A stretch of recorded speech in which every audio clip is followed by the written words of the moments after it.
And welcome to Soul Healing with the ETs. This is the second installment. I'm Alex, and in our last installment, we established how we are not human bodies with a soul inside of it, but it's rather the complete opposite. We are all souls that are connected to a human body through a silver thread, which is an energy thread somewhere around our belly button. Yes, yeah. And so this bodysuit that we have here, this of flesh and bones, is what we can now refer to as our meat suit or as our space suit, our flesh suit, and that permits our soul to experience the three-dimensionality of Earth in a three-dimensional physical body. Yeah. Now, our soul, on the other hand, which is a whole bundle of energy, was created by Source. And Source is the pure living intelligence behind everything. Yeah. Source is a field of awareness that flows through all animals and birds and trees, stars, dreams, and is omnipresent, is absolutely everywhere. Yeah.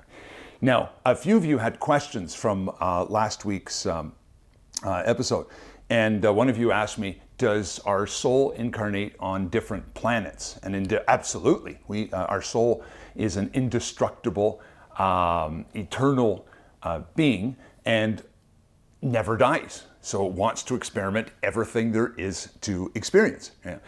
And thus will experience different planets and different realms, and different planets will be different than Earth, and that the time construct will be different. Yeah.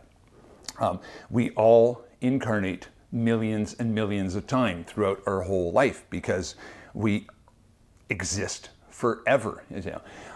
Now, another question I had from one of my friends was hey Alex, you're always pretty out there, but you do make a lot of sense, but I don't agree that plants have souls. Well, let me tell you a story.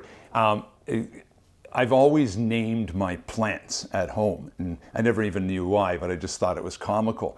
And 7 years ago, my friend Lindsay, for my 50th birthday, she gave me this Dracaena, and it was about yay high. And today it's this high, and it's almost touching the ceiling in the kitchen.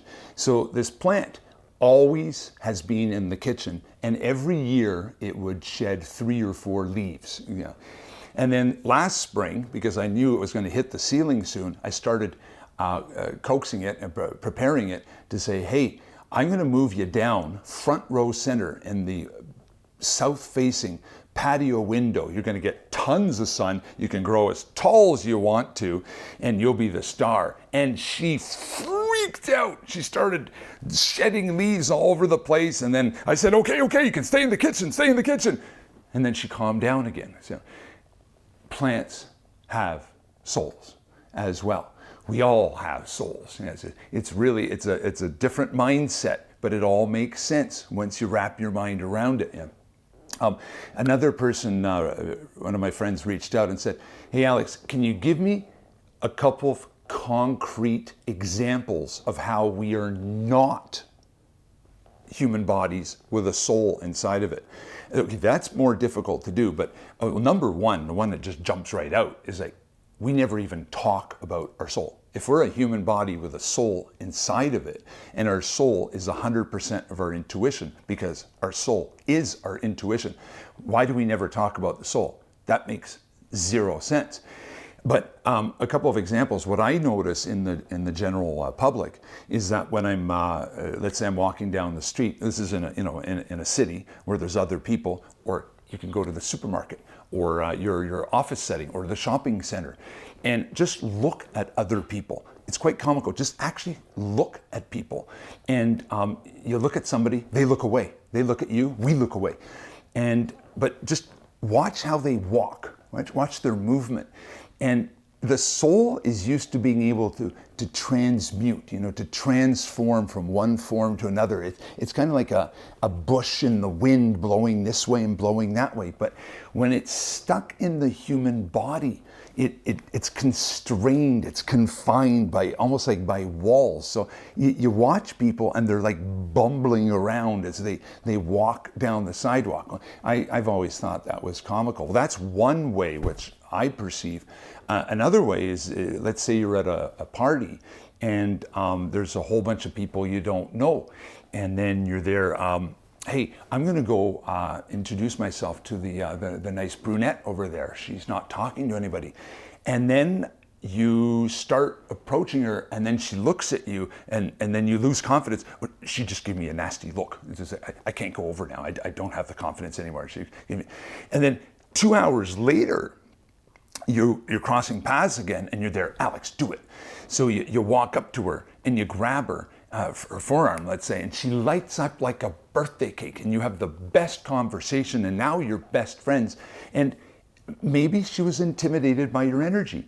Maybe she was shy, but the soul has issues because it's confined in this restrictive body to express itself properly. So that's some ways that I can figure out that we are not human bodies with souls inside of it. And, we're obsessed about our human body. All we do, like all of us, all over the place, we're always talking about our bodies, right? And say, I can't see straight anymore. My right ear doesn't work. Oh, I think I need a root canal. Like I sweat profusely. Like my boobs are too big. My boobs are too small. And oh, I need to lose 20 pounds. I need to put on 20 pounds. It's like, I can't poop properly. I poop too often. It's like, my right foot hurts. My left foot hurts. We're just obsessed with our bodies. We're always talking about our doctor.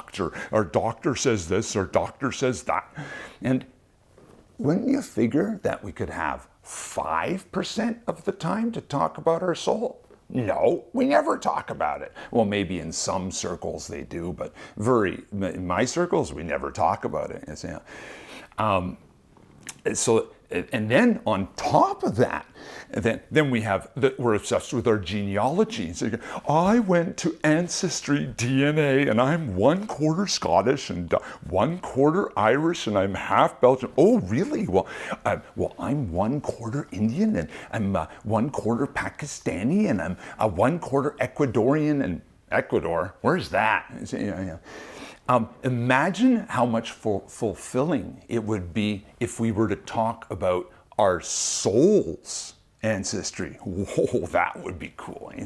Someone could approach me, hey Alex, you said you're Andromedan, right? Yeah. Oh yeah, that's a cool galaxy. It's got like spiral-shaped circles, and it's I'm from Arcturus. So I'm Arcturian. It's like Arcturian. Oh yeah, Andromedas and Arcturians, we're quite alike, aren't we? And then it's what you say? What do you say? You're Mintakan? Isn't that a planet that doesn't exist anymore? Wow, that's cool. Hey, she said she's from she's Venusian. That I've heard that's where Nikola Tesla souls it was from, is Venusian.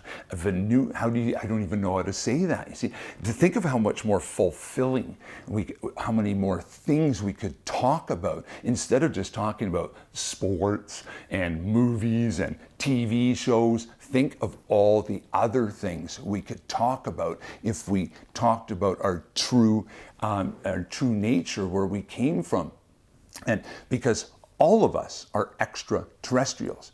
Our souls are from elsewhere, right? So that's how we're extraterrestrials, all of us. Yeah. And all the people that we call ETs, they were also created by Source. Source created everyone and everything. What am I trying to get to here? It's an interesting time to be here because we have been almost not demonized, but we've been convinced to be scared of extraterrestrials through movies, through television, and we're programmed to be scared, to be afraid of extraterrestrials. But we should turn that around, because they are our brothers and sisters. We all have the same creator. We were all created by Source. Yeah.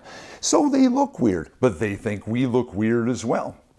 And right now is a pivotal time to be talking about ETs, because we're now approaching the end of 2025.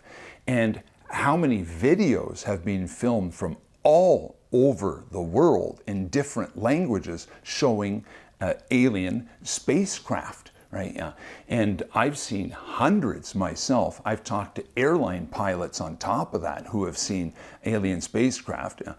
And I've seen videos of craft in the daytime. I've seen them in the evening, at nighttime, and they're different shapes, and they just sit there, and they clearly have much further advanced technology than we do with our airplanes, because they can just sit there and then they take off. They have ZPT, zero-point technology.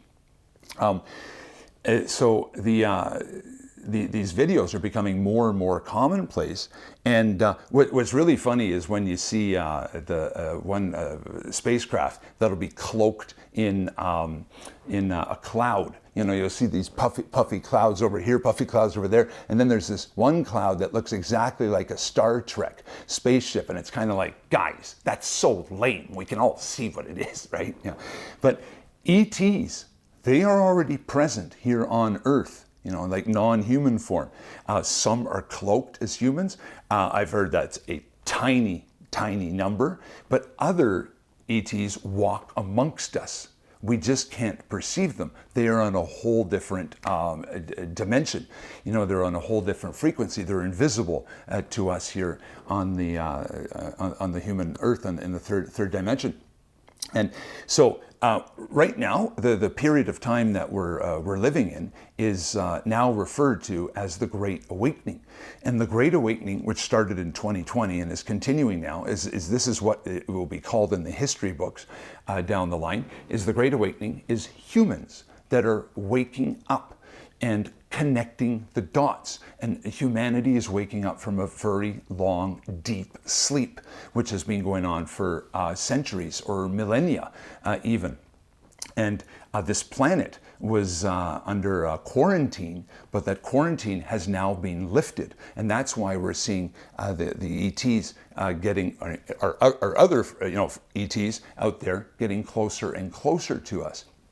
But we have, so the Great Awakening is humans gently waking up and connecting the dots, seeing what's happening. And it's a progressive hill that is being climbed. My Great Awakening was in 2021 when I started connecting all the dots. And then as the years went by after, I just connect the dots more and more rapidly now. Things that seem to be unconnected can be connected. And everything is connected across the world. We are all connected because we are all from the same source, right? So we have the Great Awakening happening. We have, very shortly, we will have alien disclosure. We will have a first contact. And, instead of, I'm sure I'll be scared as well, but instead of fearing first contact with our alien brothers and sisters, let's not forget that the great majority of other ETs out there are human, benevolent. They have compassion for us. They realize that we live in backwards technology from practically centuries ago, and they live in very far advanced technology, and they also live very far medical technology. They can live hundreds and hundreds of lives, or of years, sorry. And whereas we're confined to a lower length of life. But as far as I'm concerned, I'm doing everything I can to extend my life cycle here on Earth. I've programmed my mind, hey, buddy, we're gonna live way over 100 years old here, okay? And I'm making sure to eat real food, to cut down on, to completely cut out on genetically modified food, which is garbage, essentially. It's terrible for us, yeah. And you want to cut down on sugars as well. and drink clean filtered water, because a lot of the tap water that's out there, it contains chemicals. Even though you can see through it, doesn't mean it's clean, right? A lot of chemicals are invisible. So you want to have a good water filter at home to make sure you're putting good water to minimize the chemicals that are getting into your body. But yeah, so we're at the Great Awakening. There's a shift happening on Earth right now. The shift is from 3D to 5D, from third dimension, which is a dimension of materialism, so buying lots of objects and being concerned to me about myself. And we're shifting into fifth dimension, which is more of thinking of humanity as a whole and how we can help others around us, and being less materialistic and thinking of the bigger picture out there. I was mentioning that we're getting closer and closer to disclosure and alien first contact. So instead of being scared of the whole thing, why don't we start programming ourselves? Hey, if ever I get to meet another ET, I'm going to say, hey, buddy, like, where are you from? And you want to do a selfie with me? Now that would be neat. And what's interesting, all these things are happening all at the same time. Now, another huge thing that is happening right now is that we are shifting astronomically. We are changing eras. We are moving from the era of Pisces, which was 2,100 years of being divided, of war, of hardship, of dogmatic approaches, so top-down approaches, and institutions that would tell us humans what to do, whether it be from the government, pay your taxes, right, or from the medical institutions or religious institutions or educational institutions. It was, we follow what we're told to do. Now, this year is the turn year where we have entered in the Age of Aquarius. The Age of Aquarius is the next 2,160 years, and where we're going to have peace, where humans come together to collectively help each other, where there's a lot less focus on material objects, and where we start connecting with our Creator, so spiritually. And I was telling you guys in the first video that 4 years ago, when I wasn't connected, when I was alone, I was always lonely. Now when I'm alone, I'm never lonely, because I feel Source all over me. Like, Source created us, we are Source. And so the Age of Aquarius is this age of where it's going to be bumpy at the beginning, like gathering, and where humanity is going to come together and great things are going to happen down the road. And this is one of the driving forces when I found out, when I was told, hey, Alex, you have to start this podcast now. And I didn't understand, like, why now? Now I get it, because I'm connecting more and more things.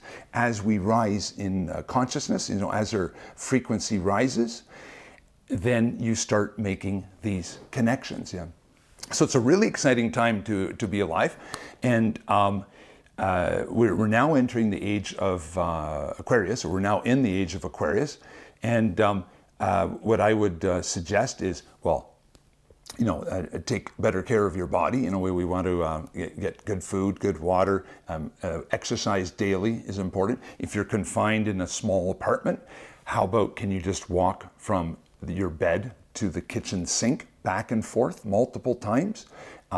Doing a chair squat, where you're just literally getting out of your chair and squatting back down again. Can you do that 3-4 times? And then increase as you get stronger and stronger doing it. A proper sleep is really important for the human body as well. And, do you really need to watch that late night movie?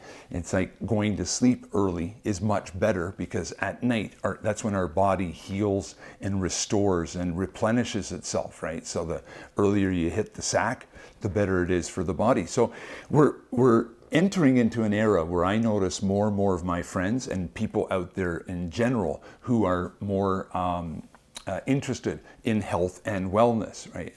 And getting proper sleep and exercise. It's a growing trend, and it will continue as we continue down the road into the Age of Aquarius. And that pretty much sums up what I wanted to say in this video here. In the next video, we're going to jump into something way more, well, really cool, is our soul's purpose, okay?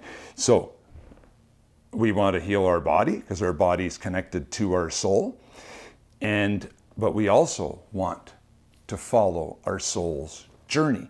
So we'll jump into that in the next video. Oh, and in the previous video, I did make one mistake there. I got confused talking about, now I can't even remember what I was talking about. That's hilarious, about trauma.